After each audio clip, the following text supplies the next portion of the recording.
Labas vakaras. Lietuvos vadovai, ministrai, politikai, Vilniaus valdžia šiandien pasklido po įvairias mokyklas sveikinti moksleivių ir mokytojų rugsėjo 1-osios proga.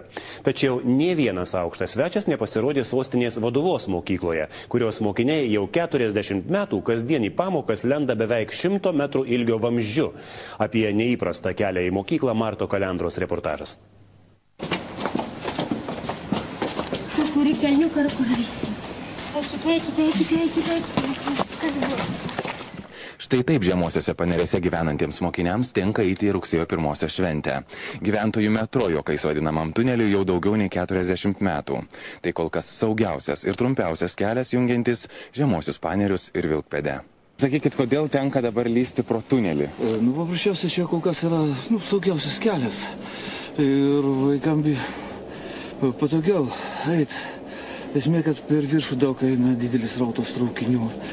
Ir dėl vaikų paprasčiausiai gyvybės, kad nedaug dievė kas atsitiks. Vaikai gali arba sužipsuoti, arba išgirs traukiniu. Pralindus pro siaurą beveik 100 metrų ilgio tunelį iki mokyklos lieka vos kilometras. Tunelio viduje tamsu ir šlapia. Į tamsą lysti nenorintiems aplink tenka 15 km važiuoti automobiliu arba viešuoju transportu. Taip į mokyklą keliaujantys sugaišta beveik valandą. Tarp gyvenviečių yra ir kitas kelias, vedantis per 15 metrų aukštyje esantį geležinkelį. Tiesa, juo pasukti ryžtasi tik drąsiausi ir ištvermingiausi. Bėgių niekas nesaugo, o ties perėję sustojus traukiniui tenka lysti po juo. Jie turi lipti per didelį pylimą, kuris yra pakankamai status, apie 15 metrų žiemą. Jeigu ten, sakykime, ar ledas, ar daug sniego, tai koks pensininkas ir koją nusisukt gali, ir vaikas nugriūti. Šalies vadovai, ministrai ir Vilniaus valdžia šiandien įsibarsti po mokyklas. Tačiau Vilkpėdėje esančioje Vaduvos mokykloje, į kurią tenka lysti pro tunelį, nė vienas nepasirodė. Pavojingiausia tai yra trečiokams, ketvirtokams, kurie be tėvelių vieni eina į mokyklą arba grįžta iš mokyklos.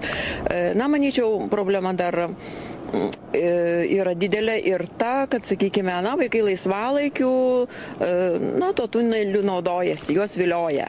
Nes iš tiesų ten, kiek mokiniai pasakoja, ten gyvena ir šikšnosparniai, ten yra smalsu, ten yra įdomu. Geležinkelio atkarpai ties Paneriais sutvarkyti ES skiria 1 milijoną litų. Panerių gyventojų teigimu dalis šių lėšų galėtų būti panaudota kelių tarp gyvenviečių nutiesti. Tačiau savivaldybė kol kas stato perėjas laukiniams gyvūnams, bet ne žmonėms. Martas Kalendra, Vaidas Gaičiūnas, LNK žinios, Vilnius.